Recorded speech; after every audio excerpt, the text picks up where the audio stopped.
In order for me to define what is the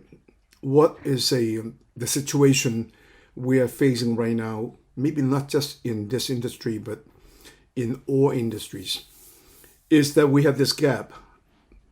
Using my company is the history, the 45 years, starting at the ma and pa operation, small capital, and gradually coming into the larger scales multinational operations, Brazilian, South America, Latin American products, moving into Hong Kong as a transit region, interface with the other supply coming in for the gem cutting industry. Korea was began to develop, and also Sri Lanka, Thailand.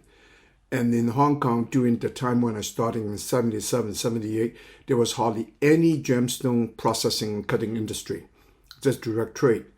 Nevertheless, in that particular time and period, until I participated at the first major gem show in Hong Kong, 1983, I believe, we can verify later on, there was merely 26 exhibitors.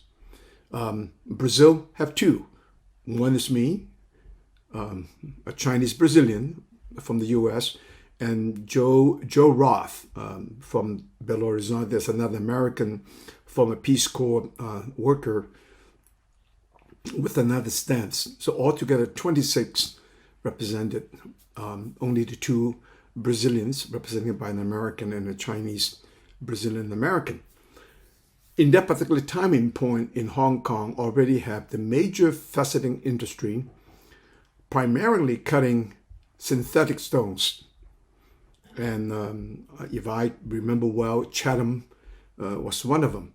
So the history of natural stones in the massive volume that we see today, I'm proud to say I was one of the pioneers. I stayed for 15 years continuously with Sheraton Hotel by Nathan Rowe and by Jim Sajui and the Kowloon Sai.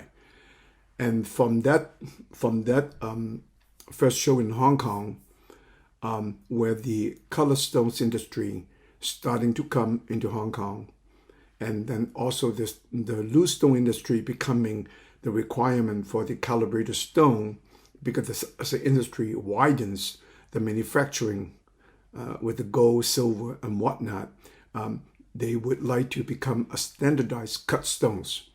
And that's becoming even more of a wider development in both Bangkok, first Bangkok, and then eventually I was another group of the pioneer that going into Guangzhou, nearby Punyu, nearby by the city of Guangzhou, starting to have stone cutting factories, making adaptations for the faceting stones, also beginning an era of the synthetic cut stones, cubic zirconia. So this is just one of the developments in the early 70s, early 80s. In the use of my company, China West, based in Lake Geneva, Wisconsin, with our network and satellite offices eventually in Brazil, Thailand, Hong Kong, and in between, before the heading into the cutting factory into China, we testing the waters in Sri Lanka. We have tested the massive cutting of the topaz from Seoul, South Korea. But what is, I think, what's of great importance for the industry, the participant of the industry, to know that from the very simplistic original operational of the cutting, the basic stones were not the most expensive, but its volume. I started my business based on the amethyst, starting at $1 per carat.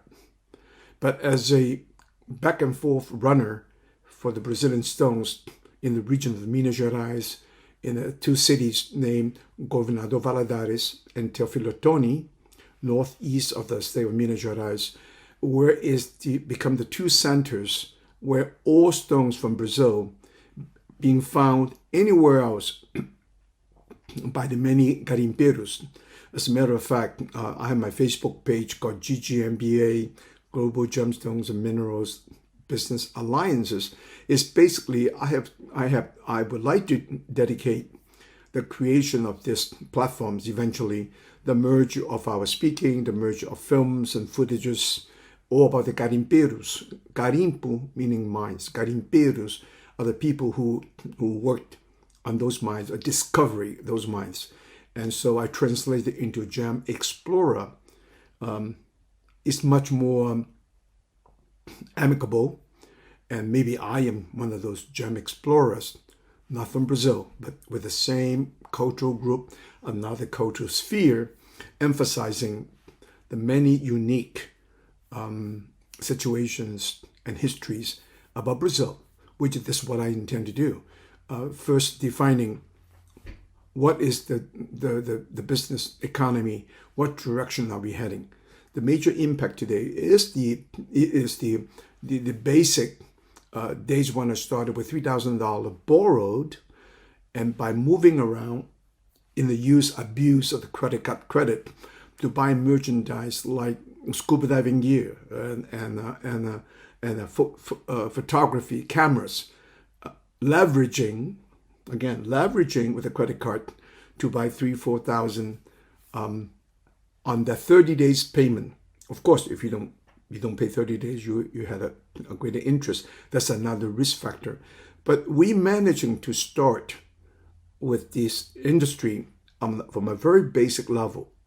But then again, let's credit back to the earlier cultural group, a little bit from my origin.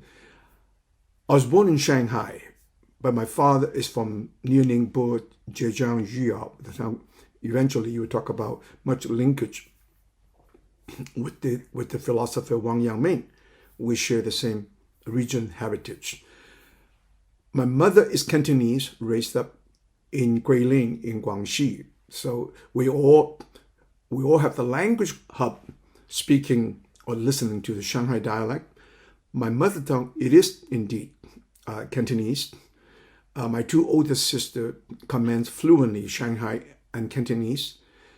Me and my brother, you're older than me, Peter and Paul, had the exposure, shorter time in Shanghai, where they have left 1949 to Hong Kong, my father and the family, for reasons that not knowing what direction the country is going between the two oppositions, between the nationalist Chiang Kai-shek, who fled to Taiwan eventually, and Mao Zedong. It was not a like or dislike.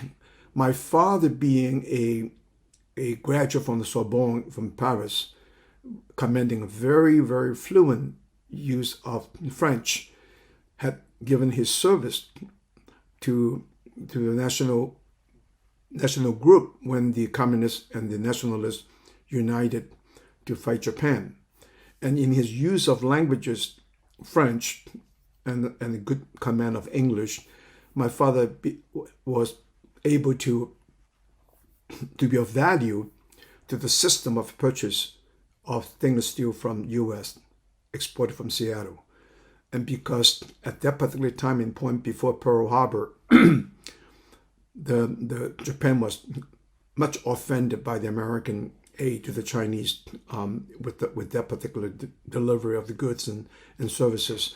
So my father had played a very crucial role.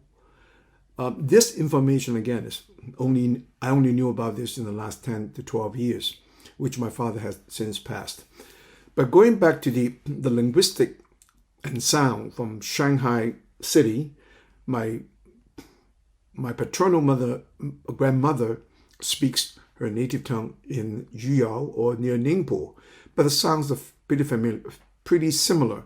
We have staff, maid servants, even drivers speak the regional dialect in Shanghai. Some came from Suzhou, some came from Hangzhou, which they refer them as river, northern part of the river. These are the workers, employees. And I had wet nurse, so I remained behind in China until I was 5 years old. I was born in 48 and moved to Hong Kong, Macau in 52.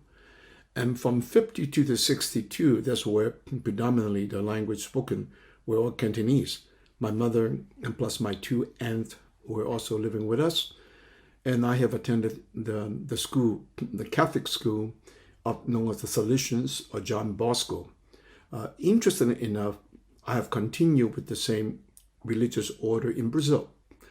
And in this period of time, we can call us refugees from the Chinese Civil War. And in that particular school, when we got baptized, we followed the Roman Catholic order. And then I myself was involving in a serving Mass as an altar boy. And from that experience, I have learned to say and speak or pronounce in Latin. And also, we were singing most of the Gregorian chants. Again, the Gregorian chants, for me, because is a sound and noise and very vocal, very oral, had enhanced the amplification of the use of the Roman Latin language. Now, I'm saying this is now it's 2024. From the beginning, maybe between 20, 50 years after Christ, or by his apostle Paul, my patron saint, or Saul from Tarsus in the Asia Minor, today Turkey, had moving the Judaic Aramaic spoken, I'm assuming, to the Greco-Roman, another cultural zone. So now you see, when I say cultural zones of great importance to me, and the cultural zone is almost like I have a little pocket to put in all the cultural learning, directly, indirectly, and by chance, all the sounds, all the tonality have given me the chance to have today commanding Spanish, Portuguese, and a good command of Italian, plus English and Chinese, and 3 dialects in Chinese that I can do fairly well when it's needed. The main dialects Cantonese, and then you have I can understand Shanghai quite well and speak Putonghua, or the Mandarin. That's the general language in China. Going back to this, the situation though of our business, starting very humbly with $3,000 to now 45 years later, the having cutting factory installed in Chiang Mai, northwest of Bangkok, by the border of Burma, with the labor coming in from across the border, mostly Burmese, and my partner's an ethnic Thai, Chinese. So, and before that, I have experiment stone cutting by forwarding stones, because I was buying white topaz from Sri Lanka. So there's Sri Lanka. And the cutting factory at one time was very well organized in Korea, Seoul. And I have visited Japan, Kofu, because the linkage of the stone supplying to not just Japan, impartially, I started in Hong Kong. And also by 1981, 82, I have starting to send gradual parcels into the Chinese arts and craft branch. To make the story a little more compact, 77 we opened our business in Lake Geneva. 79 we have opened another business by a business associate, one of the Chicago best known bakers, Bernie Brothers. Robert Bernie wanted a business on Worth Avenue, Palm Beach. We have opened a similar size store and well stocked of the purchases on account of the recent opening, the rapprochement between U.S. and China on account of the trip by Nixon and by Henry Kissinger.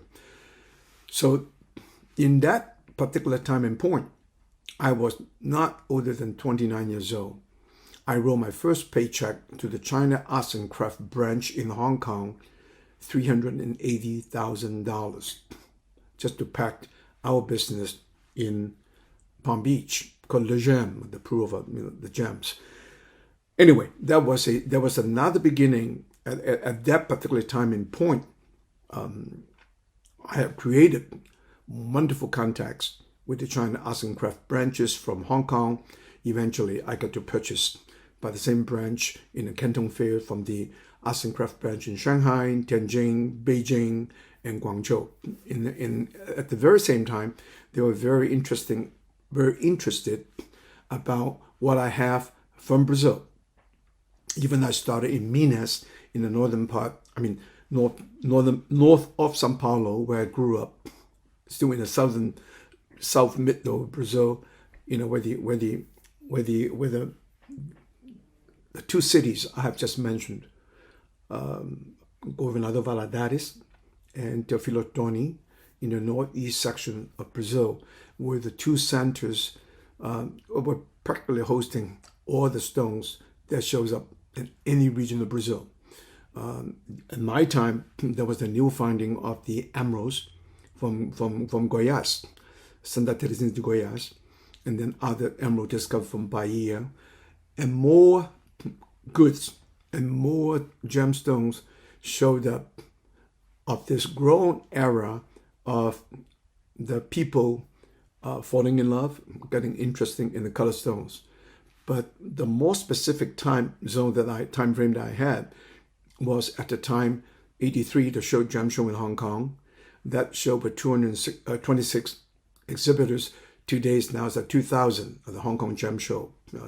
Once before, there was Neiman Miller and other company had taken over this group of 26 gem show, now into a mega show exhibition in Hong Kong.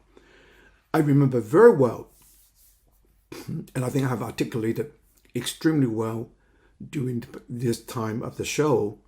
I was flying 18 hours from Brazil to Johannesburg. Take it back, about 14 hours. But I had to wait in the airport 8 hours for the following flight from Johannesburg to Hong Kong. And in the morning when I landed, after all this time, the only thing I had with me is 60 kilos of cut gems, raw gems, and also specimens, which have made my personal display very attractive and starting the whole shotgun approach I had with Hong Kong. When I was landed, I was immediately blocked by the show sponsor, Americans, and other Chinese that urging me to go to the station named Good Morning Hong Kong, if I recall. And the young lady's name, I only know that in Cantonese, is called Yun Man Si. Well, in that particular short interview, at 8 o'clock in the morning, maybe 45 minutes or less, then I have to be ready to the show exhibition in the Sheraton Hotel at 10 o'clock. However, to encapsulate all this, the question being raised, why, what, market, Europe, America, the affluence, Hong Kong was just very quiet. And she asked me, because I can speak Cantonese, I speak English and some the Portuguese, not used, but they were asked of me to be part of it. She asked me a very crucial question. It said, Mr. Yi, what do you think? The future of this development of this gem show, and what is the potential growth in the world? What will be a central area to service? And I just answered very plainly. I said, China. And she was totally shocked. She said, wait a minute. We hardly know any stones coming out from anywhere other than ruby, sapphire, diamonds, and the American economy was like a booming time. Europe, all the most exquisite jewelry, from Bulgari to all the name brands, whatnot. She said, are you sure? I said, yes, China. And I explained to her why in the coming years, because of the Chinese labor, the availability, and because the amount of many gemstones and minerals that needs to be cut and processed more concisely and precisely, the ultimate place will be Hong Kong, through Hong Kong into China. And she was almost in a total disbelief.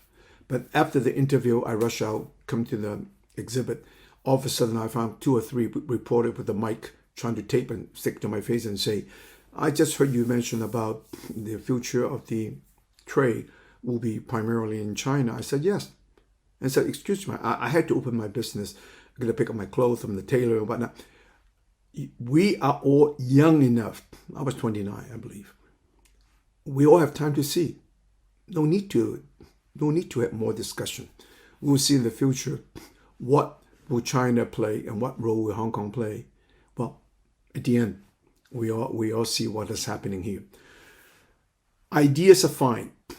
Pragmatic buying, selling, handling as a gem explorer, a gem trader.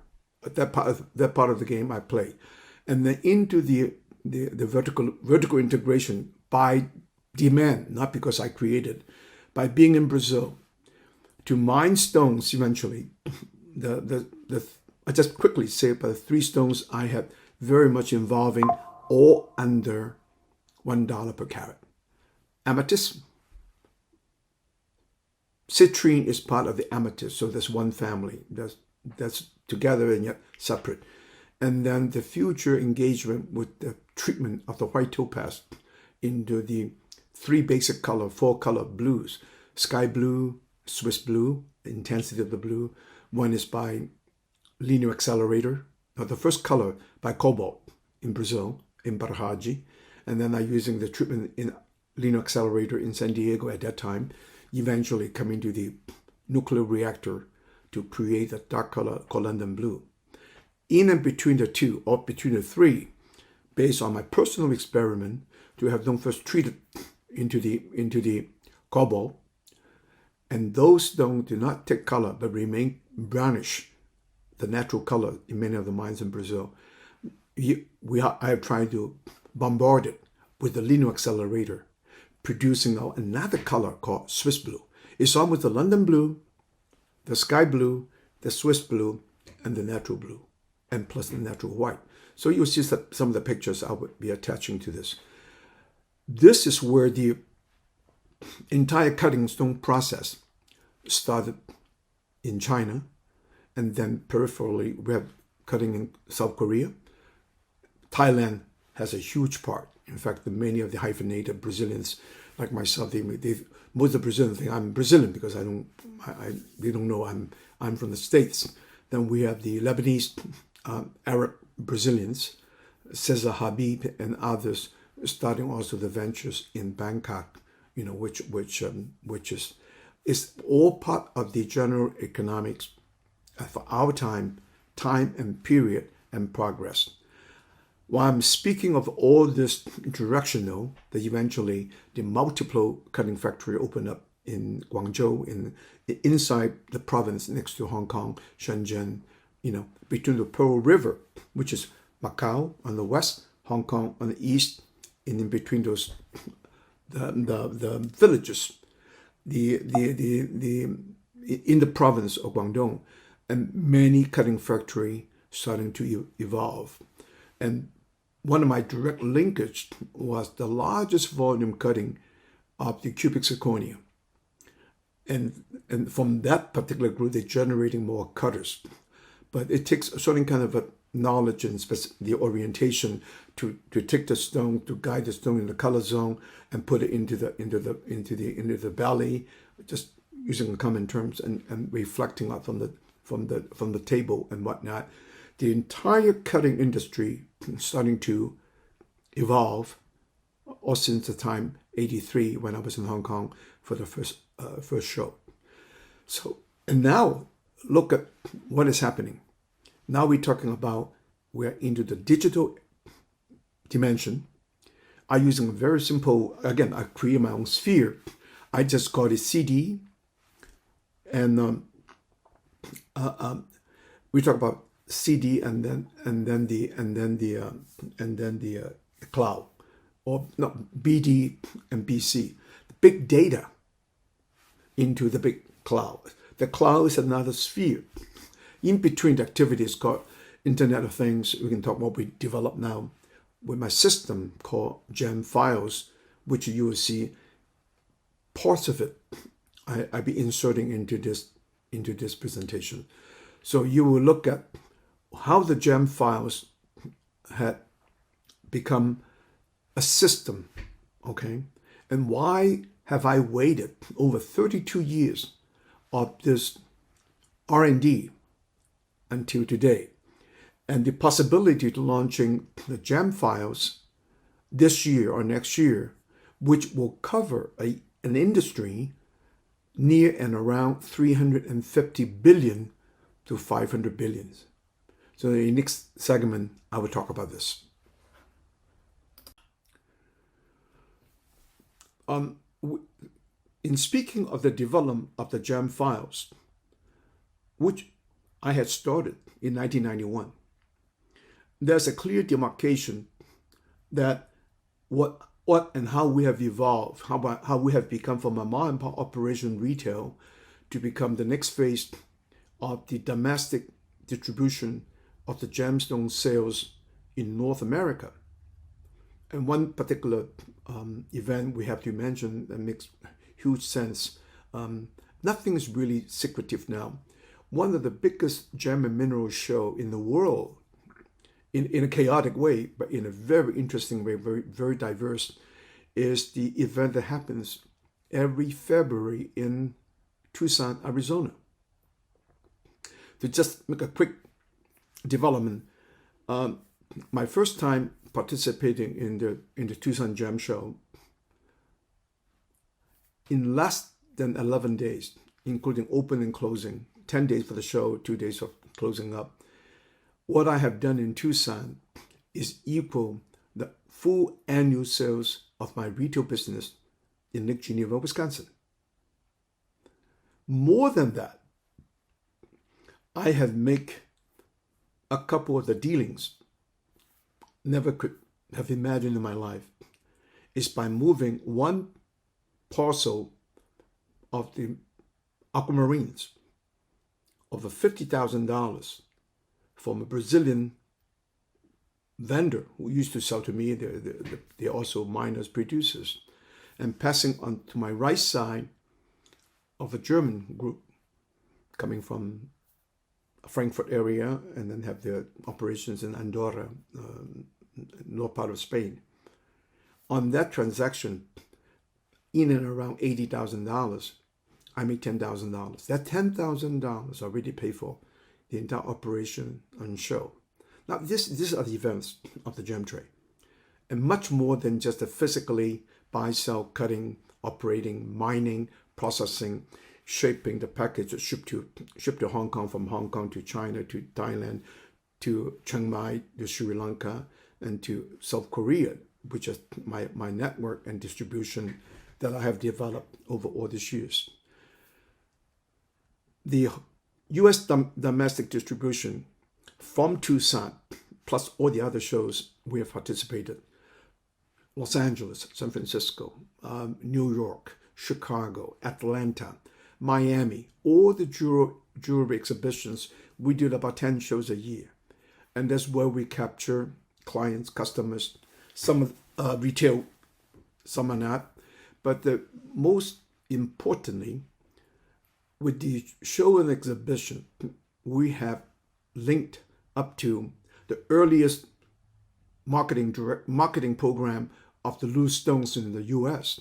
I credit that to the company called Sharper Image, which indirectly, we have been selling to Sharper Image with the base of operation of Little Rock, Arkansas. And for years, we have our amethyst, our topaz, our other color stones selling to a direct marketer, which Sharper Image. And because of our reciprocity, by allowing them return the stones, which they think the buyer may have taken too big, too small, or chipped, we take it all back. We give them every year in Tucson credit with new stones and plus more. And from Tucson, we have also engaged to the many parties coming down from Alaska who does the cruise ship sales and whatnot. And by being professionally treated, Sharper Image, Richard, I still remember you very well, Richard Thalheimer, they had passed on to us another group of vendors called Greyhound Leisure Travel, which they are the people who located in Fort Lauderdale. They sponsor to all the loose color stone sales, not really sales, the arrangements all about consignment. We will consign them to about 4 to 5 ships in Fort Lauderdale, and for every ship, weekly, when they sold, by the data, by the work that we do, every stone is measured by the millimeters, and weight, everything is taped to the bottom of the box. It was a lot of work, and their system is such that we do not buy. If we do consignment, but we are disciplined that every week, whatever the sales are taking place, we'll give you directly the payment.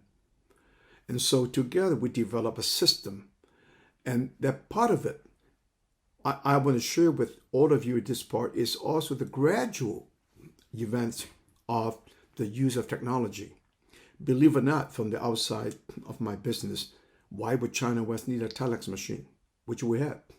We have 6 IBM electronic typewriters just to type labels, invoices, and whatnot. In our basement, we have 6 person working, packaging, shipping.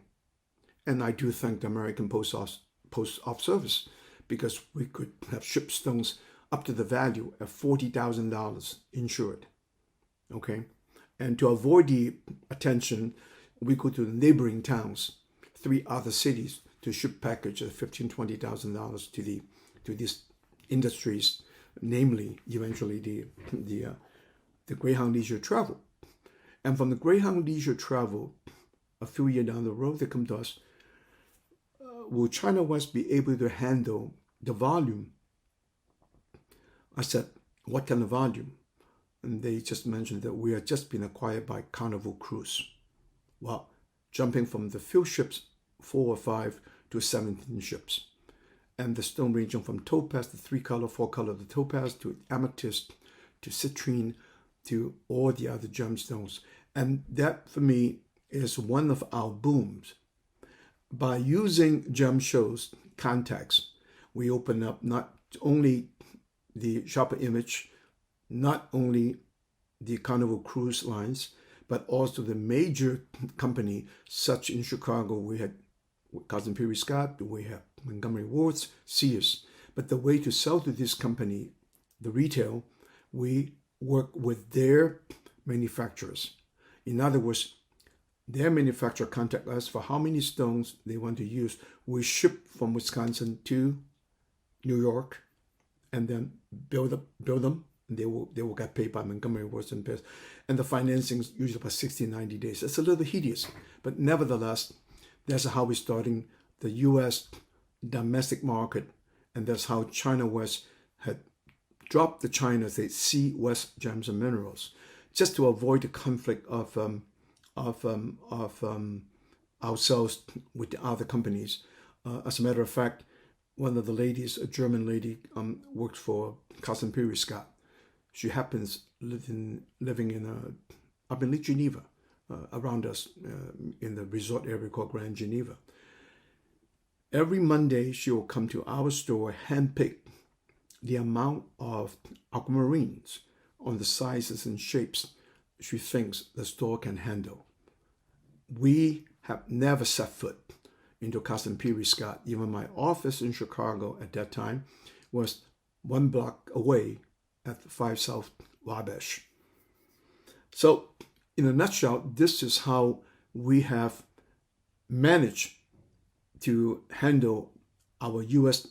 distribution. And then gradually we amplify our other work with China, with Thailand, by the cutting operation we have in Thailand. Going back one more time, what is now the industry and what is Gemmfiles can do? I have been pretty quiet about this development, and also to the chagrin by other people laughing at Paul. You've helped 50 business, a couple of them including your half-brother, Lorenzo, who had created business, sold the business with an immense amount of a profit, whatever the visual gains of the trade.